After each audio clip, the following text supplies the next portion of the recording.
Here we go. Playboy's Women of the Olympics. Wow, those are some broad shoulders. Okay, I guess small boobs are good for swimming. Those are balls.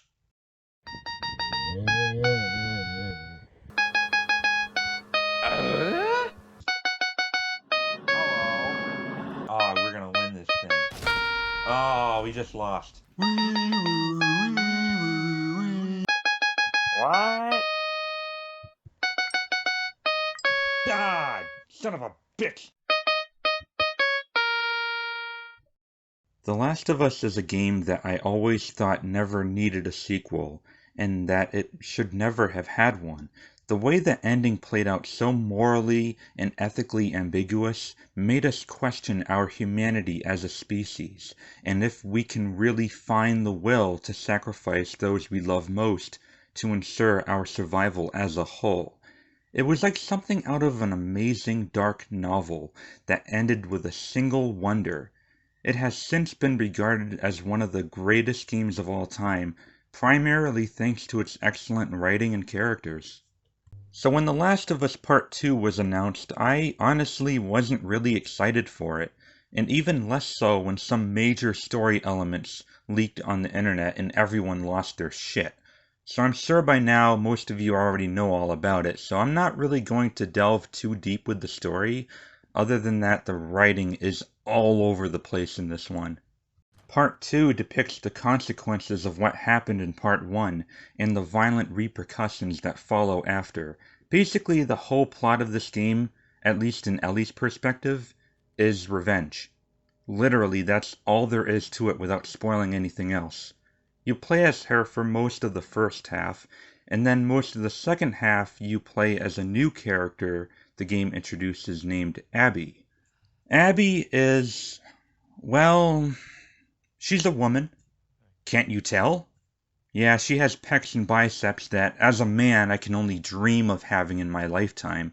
Abby here is the product of a girl who spent her whole adolescence training to beat infected things to a pulp with her bare fists, but also for when she finds the man who murdered her father in Part 1.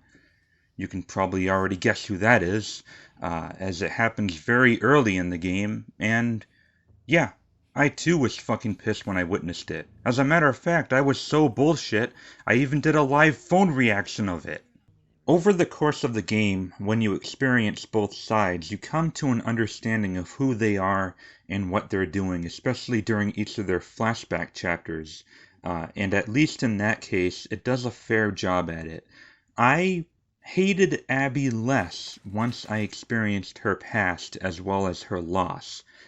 Abby's story, fascinatingly, isn't even about revenge. I know a lot of people were saying she goes after Ellie, but it's in fact the complete opposite.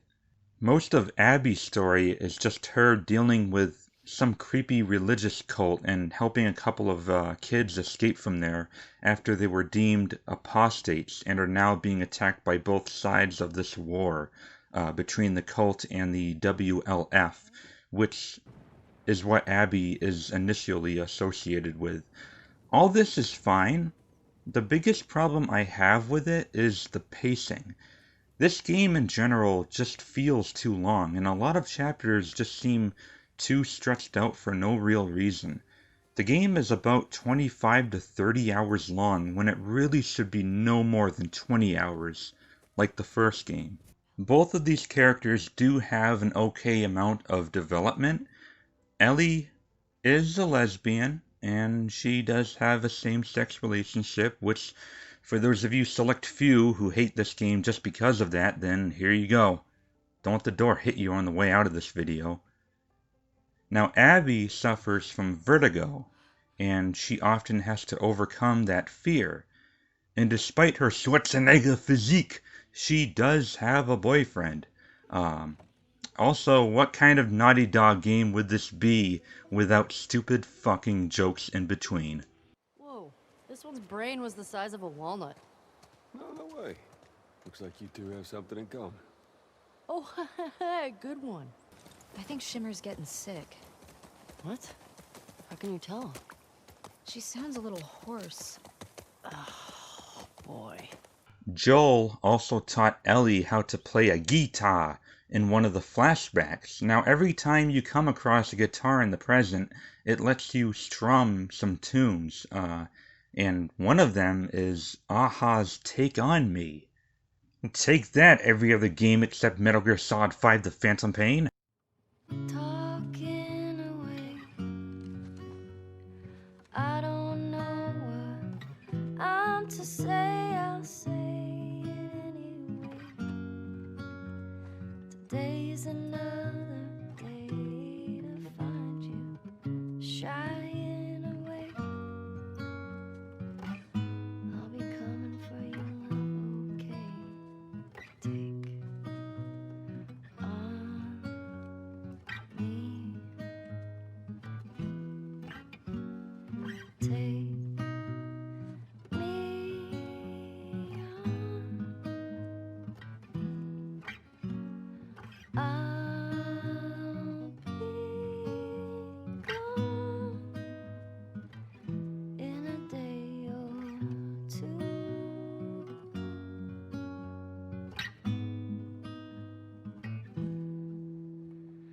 Moving on to this game's main message. Yes, we get it. Violence is bad. Revenge makes everyone blind. We learned this shit in elementary school. Naughty Dog reminds us very often here that when we take from others, we reap what we sow and we pay for it, unless we finally learn how to forgive each other. See, the problem that I have with this whole concept and idea is, A, this is a video game. We've been killing people without reason in games for decades. So I'm pretty sure we've kind of been desensitized to this whole lesson. B, this has already been done in a few games like Spec Ops The Line, which frankly I think did a better job at it. C, you're not giving us a choice to spare anyone in this game at all. And D, you really think most of us give a shit about these random mercenaries and creepy ass cults? Imagine getting forced to torture someone by an oppressor with the intent of scarring you for life, when in fact you don't give a fuck anyway, so you just torture the guy because that's all you can do anyway. Well, that's Neil Druckmann's mindset. Now, there are instances in this game where I don't approve of certain violent actions, like in one scene, Ellie kills an unarmed man after giving her the info she wants. Okay, like, what the fuck, Ellie? You literally just shot an unarmed man for no reason. Then you have to deal with dog patrols. Literally the only way you can avoid killing dogs in this game is if you avoid confrontation altogether where there are dogs, and skip all the loot and find your exit ASAP before a dog catches your scent. Because once a dog catches you, well, it's like I said, the game doesn't give you any non-lethal options. I like exploring. I like being able to dispatch every threat in the area so I can roam and collect everything before I leave. So I always like having non-lethal weapons or gadgets in my games. I hated killing these dogs. And there is one story-related instance where you need to QTE kill a dog. So that didn't help either. Okay, enough about the goddamn story and the level of violence and the dogs. What about the gameplay itself? The most important part of 99% of games that everyone seems to forget now, apparently, is the gameplay. It's amazing here. I mean, it takes more of the same from the first game, but just improves upon it in pretty much every way. The gunplay is incredibly tight. Everything feels right when you aim. All the guns perform great. You got handguns, long-range rifles, shotguns. Hell, there's even a fucking flamethrower. You got a bow and arrow with Ellie. You got a crossbow with Abby. You can also craft items from various materials and ingredients like mines, stun grenades, pipe bombs, Molotov cocktails. You can gather spare parts to upgrade all your firearms and workbenches, as well as gather medications to unlock upgrades. The crafting and weapon upgrades really does give you an edge in combat. You can also repair your melee weapon, put a silencer on a pistol, put a scope on a bow or a rifle, which, by the way, this game also has bullet drop, which enhances that realism a bit. I strongly encourage everyone to explore as much as possible because most of the ability upgrade trees actually requires you to find the training manuals to unlock them. This is actually one of only a few non-RPG games where I actually felt like I was leveling up and learning and getting better in some way. And also, looking around and reading notes that were left behind by other survivors or people who gave up living also further increases that level of depth and immersion in the game's world. Okay, well, maybe not this one, but still, there's a lot of stuff to interact with, and they can make Ellie and Abby's journey through Seattle more memorable. Both the partner and enemy AI are phenomenal. Whenever you're with someone, they can give you a helpful heads up on the environment.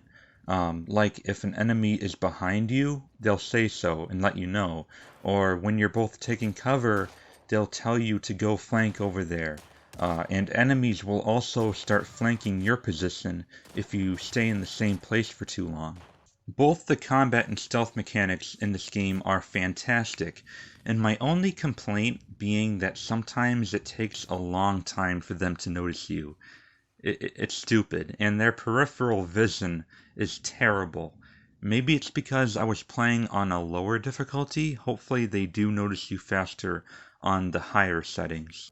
But the interactions between your killing and their reactions are something I've never seen before in a game. They will call out the name of the person you just killed, which I loved at first. Kevin?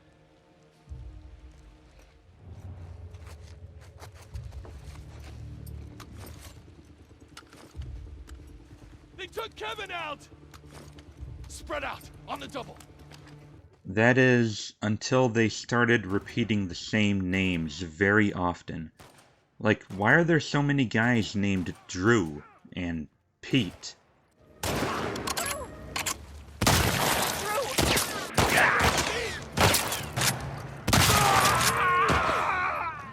Now, the interactions with the infected are also very intense, although I don't like how they made the clickers a lot easier to deal with. They were probably the most dangerous things in the first game, but not anymore. Even still, this one does introduce plenty of new dangerous types of infected that do make up for it. Some encounters scared me shitless in a way that most actual games considered survival horror couldn't even pull off.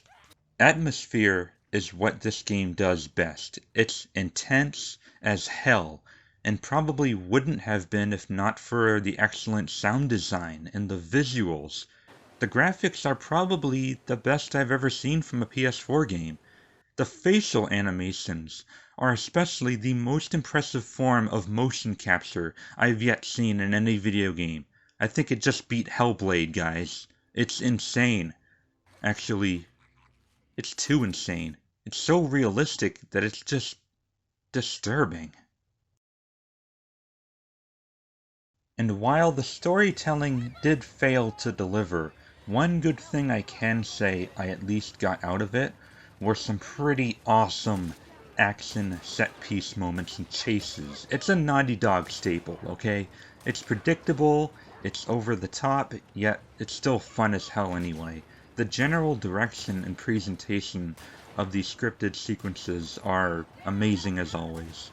Before I end this review, I also want to take the time to commend the incredible amount of accessibility options and controls. It's very user-friendly for people who are colorblind, deaf, or hard of hearing, and many more people with different disabilities. You can also fully customize the controls to your liking. I did have a problem though, trying to differentiate the shoot and reload button, since you can only reload when not aiming, and you can only shoot when you do aim.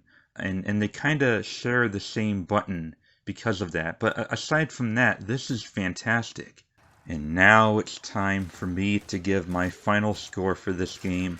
On one hand, I really enjoyed my time with it. I think I only encountered like one bug where too many zombies were on my ass, so when I died, I kind of like fell through the floor. But other than that, my experience gameplay-wise was incredibly solid. There were no other bugs, and there was absolutely no frame rate drops whatsoever. It was brutal, violent, intense, immersive, and the presentation overall is something I'd give praise to.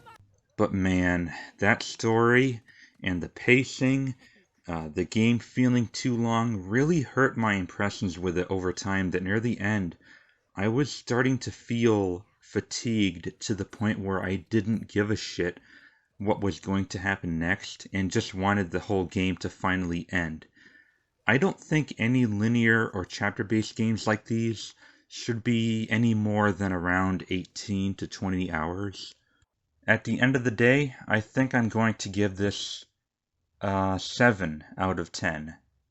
I don't think it deserves the perfect scores it got from many critics, but at the same time, I feel it shouldn't have gotten review bombed, as if it doesn't have any redeemable aspects, when it clearly does. It's an overall good game, but obviously still pretty disappointing in a few areas, especially compared to The Last of Us 1. The gameplay is a little better, but the story is definitely worse. I also want to point out that unlike the first game, this also does not have a multiplayer, which I think sucks considering it was pretty solid when they did it the first time. I think it would have been pretty cool to see a WLF versus cult kind of thing, and I definitely think it would have helped extend the game's longevity and keep people who hated the story at least stay a little while longer for a multiplayer or maybe co-op mode. And who knows, maybe they'll give us some co-op or versus DLC in the future. Hopefully it won't be too expensive. So I guess that'll do it for this review. I think my next one might be for Ghost of Tsushima by the end of July, hopefully. And I don't really have anything else planned out, so yeah. Until next time, thank you all for watching. The Gamer Gods!